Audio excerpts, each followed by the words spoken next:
Hello folks, my name is Bo Haddon and I'm the owner of Bravo Kennel. Welcome to Bravo Kennel and my home. For those of you that have seen our videos before, your loyal viewers, thank you very much, and for the new viewers, welcome. Today's theme and video is going to be about how to raise a Presa puppy. We've had many questions in reference to that, and hopefully we'll be able to answer some of your questions. Today, in order to do that, I have a special guest all the way from Costa Rica. Louis, come on in. How are you, Louis? I'm fine, thank you, sir. Where are you from, Louis? I'm from San Jose, Costa Rica. Oh, really? And how long of a trip was that to come here? Oh, it was 2 hours and a half from Costa Rica to Miami International Airport. 2.5 hours by plane? By plane, sir. And then you drove from Miami to here? Yeah, it was a 4-hour drive from Florida to right at your home. Oh, Miami, you mean? Yeah, Miami, Florida. from Miami International Airport. Yeah, it was around 3.5 to 4 hours to get there. Okay, great. Well, thank you very much for that. I appreciate it. What brought you here to Bravo Kennel? I have 2 years interested in this breed, and I've been searching in the website for those 2 years for the best genetic, and I guess I found it. Oh, okay, great. Well, we really thank you for that. You're going to be starting a kennel in Costa Rica soon, is that right? Yeah, hopefully for this year we can be able to start a kennel with this breed. Okay. We're quite interested in the genetics, so hopefully we can start it this year. Okay, great. Well, we really are proud and very eager and willing to help you on that. Thank you for that. You're going to get 2 pups from us, and we'll see how that goes. Maybe you can provide us some videos from Costa Rica one day. For sure, sir. Okay, now you interacted with my dogs earlier today, and what was that like? Oh, it was so phenomenal. I'm definitely happy. They are so nice. They are so nice, you know, they are so kind with us, and beautiful dogs. Okay, so you didn't feel threatened or intimidated once I brought you in into the house, and you were actually able to touch a few of them and pet them and everything else, is that right? Yeah, we pet them, we play with them. They are so gentle with us, you know, they are nice dogs. Great, great. Well, that being said, I'm going to talk about a few issues that people have repeatedly asked me via email, but a lot of comments and phone calls on how to raise a Presa puppy.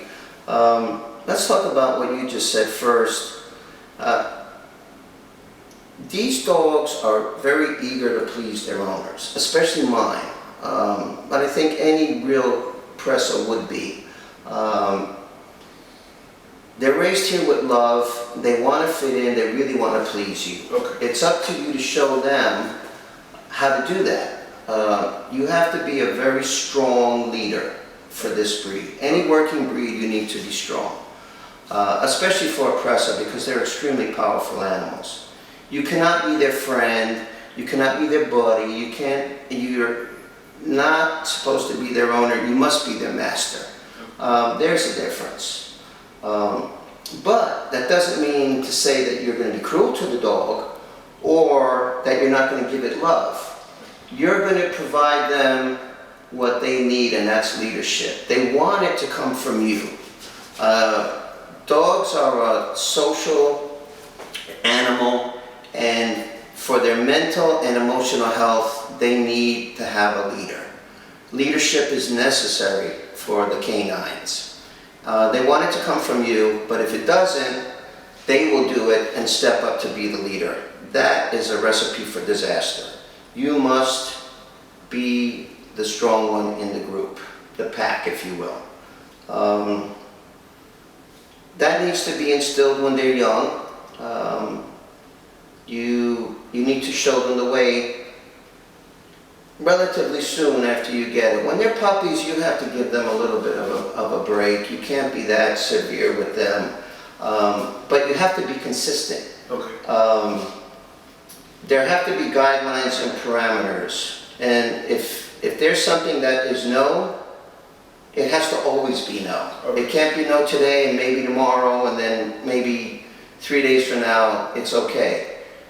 It cannot be that way. It has to be always the same. It's either yes or no. There's no in between.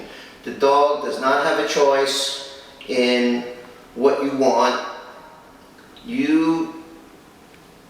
I never ask my dogs to do anything. I tell them what to do. All right. And this is part of being the leader. We give them plenty of love, and this is a formula that's worked for us. Now, some dogs are going to need some corrections as they grow up. All right. I think it's cruel if you don't correct a dog when it needs it. Reason being is that if a dog is just let to go on its own, it's a very good possibility that the dog is going to become a problem and the owner can't handle it, and they're going to end up having to get rid of the dog. If it goes to a pound, that usually means the dog gets put to sleep. Okay. So, I mean, not always, but there's a good chance of that. So I think it's more cruel not to correct the dog when it's needed, and appropriately, not severely, unless it's a really severe situation. It's needed so that everyone can live harmoniously together. Okay. So Very, very important. So they need to have a great leader. Yeah, you have to be strong. And that doesn't mean you have to be cruel. The formula for success with this breed is firmness with kindness. Okay. That works very well. So, about housebreaking. The way we housebreak our puppies is pretty simple, and it works great for us. What we do is, you have to do everything on a regiment, a timing. As soon as the puppy wakes up, it needs to go to the bathroom, so you take it outside. Okay. We feed the dogs at the same time every single time. Or together. That's what we do. But if you have one dog or two dogs, it doesn't matter. You feed it at the same time every time. Their body is going to be used to eating at the same time. As soon as they finish eating, they need to go to the bathroom. So what we do is we don't feed them inside the house. We feed them outside the house. So after they finish eating, they're not allowed inside till they do their business. So that's two of the three main reasons why they need to go. If they're playing with each other and they're roughhousing and the blood's circulating real well, they might need to go to the bathroom then. And if it's happening in the house, or wherever it's happening, you're going to see them going around in a little circle and their back is going to arch up a little bit. If it's in the house, you need to pick them up. And I always tell them outside, every time they need to go outside to use the bathroom, and they get the idea pretty quick that way. Another thing too is some puppies are going to have their accidents. And dogs are scent-oriented animals, so if you don't clean it in a way that eliminates the scent, they're going to be attracted to want to use that same area again. So there's a lot of really great cleaning products on the market that we use in general. They don't all eliminate the scent. They have scent eliminating products at the pet stores that I'm sure work very well. But what I use white vinegar diluted with water. That's something I always have in the house. It's always available, it's very affordable, and that's what I use. Okay. And it's organic. Yeah, there you go, that too. I didn't even think of that. Another thing, Louis, that's very important is I don't ever allow my puppies to put their mouth on me. That is something that I'm starting to establish my yes and no's and my boundaries and parameters that they are not allowed to cross. They can hurt you by accident later on in life, possibly. Anyway, it's just, I don't go for it. This is how they treat each other. I am not a dog. I am your master. You don't put your mouth on me ever. I don't allow it, and it's always no. Okay. And I think for me that's been very helpful. What I do with a puppy is I physically remove the mouth and I tell it no or don't bite me. That's usually what I say. But you can say anything you like, but it has to be the same every time. Most likely they're not going to get the message that way. So I give them a little tap on the bridge of the nose with my finger, like this, and that puzzles them. Like, you know, what was that for? So they start to understand that putting the mouth on me is not allowed. There'll be other things too that later on will be corrected, but these are some general preliminary things that they should not be allowed. I don't do it.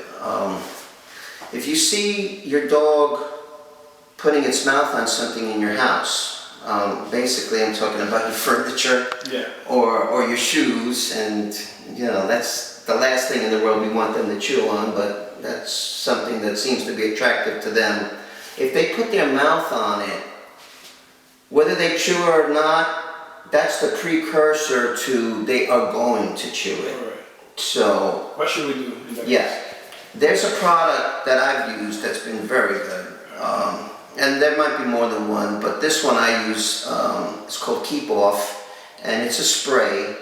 And once you spray an area, and I do it right in front of them, I don't get angry, I don't yell at them. They might not understand that they're really doing something very wrong.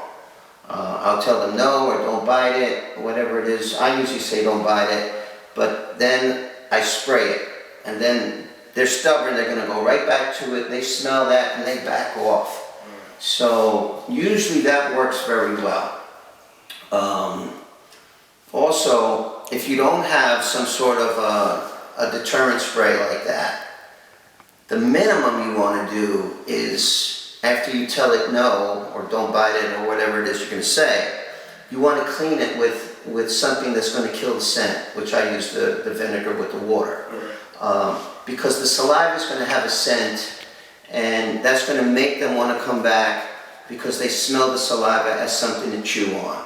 And if they don't do it, if you have puppies in the house, which hopefully soon you will as a breeder, the puppies are going to chew on it. So that's something that has worked well for us, and I think it's less trauma on the puppy because the spray is causing them not to do it, and that is the bottom line that we're trying to get here, is for them not to do it. If you come in the room screaming and really getting upset, which is understandable if they just chew your furniture or a piece of your clothes, they might not understand why you're yelling at them. If you use that deterrent, they get the message without any of the drama, and that's been pretty good. So, is there anything you'd like to share with the public in reference to these dogs, or your experience with Bravo Kennel, or any of the above? Listening to you, I get to understand that it's very important to coach these dogs from the beginning. So, you know, we can have some friendly and gentle dogs like yours. So actually, you know, I'm looking forward to have my puppy and try to teach him all of these details. So once he grows, I can have a wonderful, and beautiful, gentle dog. So we're gonna help you with all your needs. I mean, if you have any questions, just like any other Bravo Kennel family member, we're there for you. For as long as you want or need us to be. We're just a phone call or an email away. You know, my dogs are accepting of strangers when they come in the house, but that's because they see that you're with me.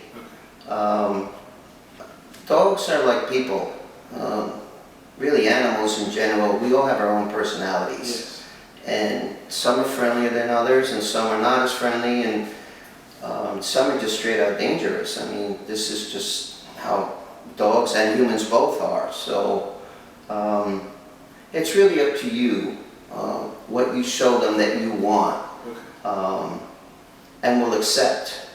So that being said, is there anything else you might want to talk about? Basically, you know, a lot of people think that big dogs are aggressive, but I can say that these dogs are big and they're definitely nice to us. You know, even that we came to visit, and you know, they are a little bit jealous, but they're so friendly because they're right here with us. Okay. There's one other thing I'd like to talk about as well. I get a lot of people ask me if they got a Presa puppy from me, but this would be in general, just for any working breed, really, I believe, or maybe just any dog. But anyway, they already have a small dog or another dog. Okay. And if it's not the same gender, I don't ever recommend that. You know, bringing a female into a home that has a female, or bring a male into a home that has a male dog. That's a recipe for disaster for most people. I mean, some people can handle that, but it's not recommended. But if someone brings in a dog, a puppy, into a home that already has a dog, that dog that's there has already had its position with that family. And what I recommend is when you bring the puppy in, pay more attention, almost double, to your dog that you already have, and almost ignore the puppy. That way, the dog that's already there doesn't feel that this puppy is a threat to your attention to him or her. You understand what I mean? Yeah, cool. Yeah, this way that dog feels like it's getting even more love now, more attention, and now this is his or her new little buddy. Yeah. So as opposed to grabbing the puppy, pushing the other dog away, be careful with the pup, don't hurt it. I mean, all those things are important to say, but you know, do it in a proper way. If you reject that other dog because you're giving this puppy so much attention, trying to make the puppy feel at home, it could really cause problems. The puppy's coming in on a neutral plane, if you will. It doesn't know the difference if it's... Hey folks, welcome back. We kind of ran out of space on the card on the first part of this video, how to raise a Presa puppy. Here with Lewis again. Okay, I believe I left off with the introduction to a new dog into your home that has a pre-existing dog. Okay, basically in a nutshell, I pay more attention to my adult dogs that I already have than the new puppy. And you still pay attention to the new puppy, but don't make a big deal over it. Make more of a big deal over your own dog that you already have. Then that dog will feel like this puppy is not a threat to its position in your group, pack, whatever you want to call it. And it'll be a nice, harmonious transition, and the puppy will find its way into whatever position it is in your group. And that worked very well for us. So, Lewis, you have any other things you might want to talk about? I would be happy to be able to touch those puppies one more time. Okay. All right, folks, we're going to go out, and we're going to do that right now then. We're going to go out and look at some of my dogs and have a few puppies still here. Lewis, after you. Right, come on, folks. All righty. Well. Come on over here, Lewis.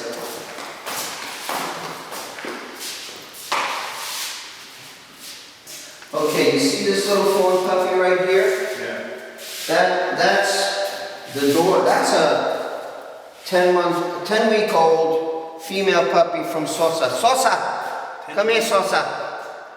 This is Pantera right here, this black brindle.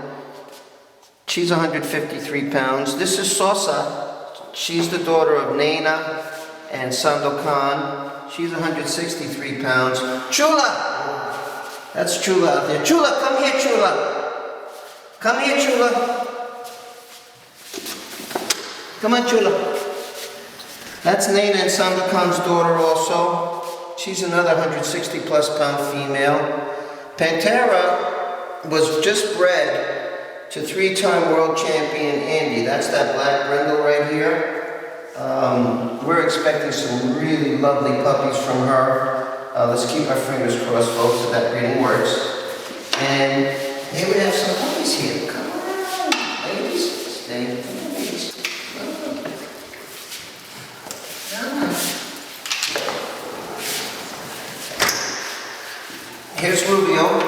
This is that dog from Spain I brought over as a stud dog. oh, come here, Gigi. This is Gigi. Nice. Beautiful. Yeah, nice little puppy. Here, why don't you hold her and tell me what you think? Show the folks. Is she heavy? She's so heavy. How much she's weighing right now? 25? No. She's probably about at least 35 pounds. We can weigh her right now if you like. 25. Easily. Let me go get the scale. You stay here and we'll weigh her. You can look at that other puppy right there if you like. Some of the other dogs.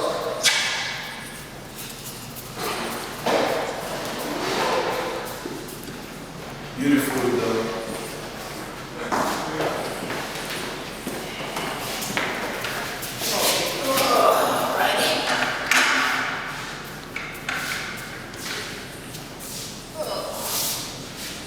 Okay, put her on the scale now.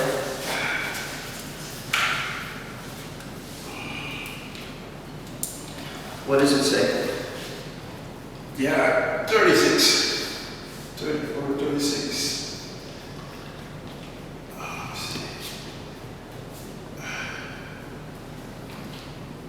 34 and change. Yeah, I'm still at 5. Now this is her, take it off.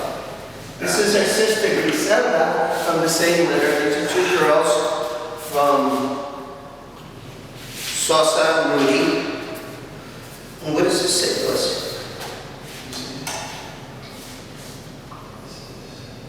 $31 and change. Yeah. Okay. Well, there's Rubio over there sitting down.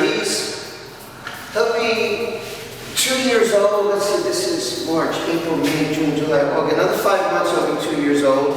He's about 130, 35 pounds right now. This is Kennel, the fawn female sitting in front of him.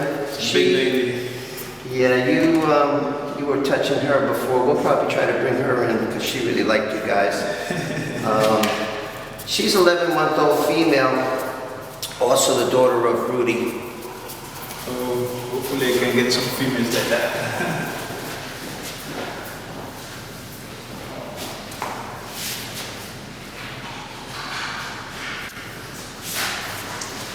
Which one? You want me to bring Kennel in? Yeah, I want to see Kennel one more time. Okay. Can I? Sure, I'll bring her in. Get back. Kennel.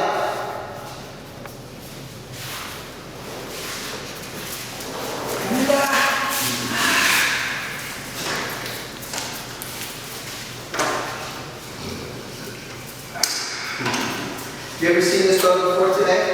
Yeah. It's nice. Have you ever seen her before today? No, never. Today's your first day over here. Ever saw this dog? Today is my first time that I saw her. She really likes you guys a lot.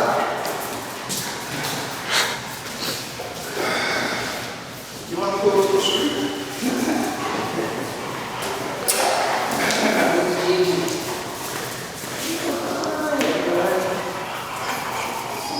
Come on, Gigi. Come on. What are you? She's 11 months. Come on, Gigi. She's big. She's all right. I have a lot of hopes for this puppy right here. She is extremely correct, and she moves great, but most of all, her confidence is really outstanding. She's got a really, really great big head and a huge bone. We get a lot of that from the Rudy pups. Is she trying to really have a good time with you, huh? Yeah.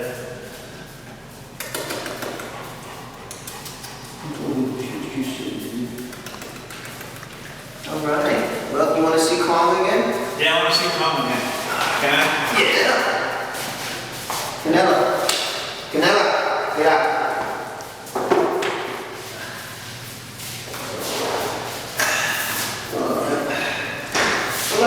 Okay. Yep. You got it.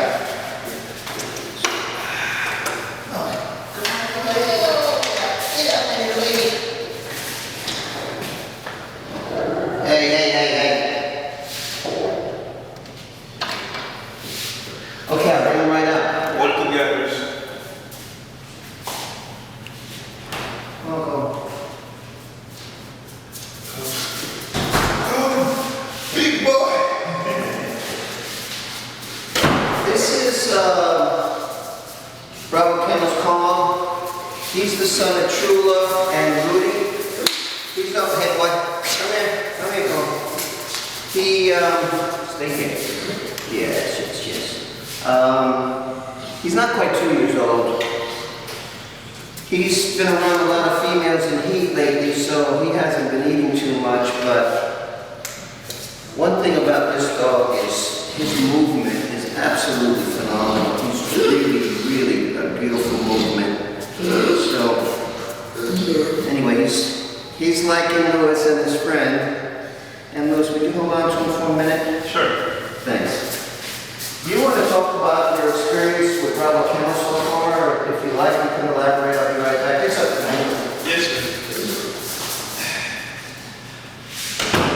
Come.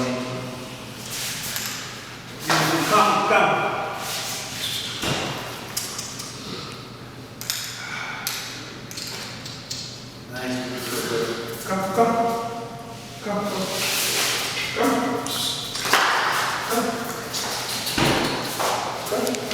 Did he give you a hard time? No, he was so nice. Okay. Well, And I wasn't scared. yeah, he's quite excited and happy to meet you. He doesn't really get to interact too much with a whole lot of strangers. We're out here. Stop. We're out here in the middle of the woods, so my dogs don't get a chance to see people too much, but even with that, they're very stable, and unless there's a problem, there's no need for a stable dog to act like he wants to hurt you. And none of my dogs have acted like they wanted to hurt you since you've been here, have they? Yeah, no. So actually we just need to, as you mentioned, try to coach them from the beginning, and they will be like this guy. Yeah, they'll be what you want. You know, it's very easy to make a dog ugly if that's what you want to do. But just keep in mind, once you ask these dogs to cross the line, they might not be able to come back. So, but that depends on the training and the dog, of course. But okay, folks, I think I want to wrap this up here today. Can you show the public the dogs one more time? And these cute little puppies over here, if you don't mind. Can you see them?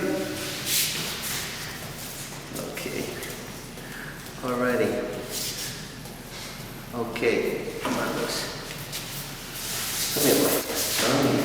Yeah. Alright, folks. I want to say thank you for stopping by and for visiting with us. I hope we answered some of your questions, maybe helped you out some. If you have any further questions that you'd like to ask me, you can call me at area code 917-453-3226. That's in the USA.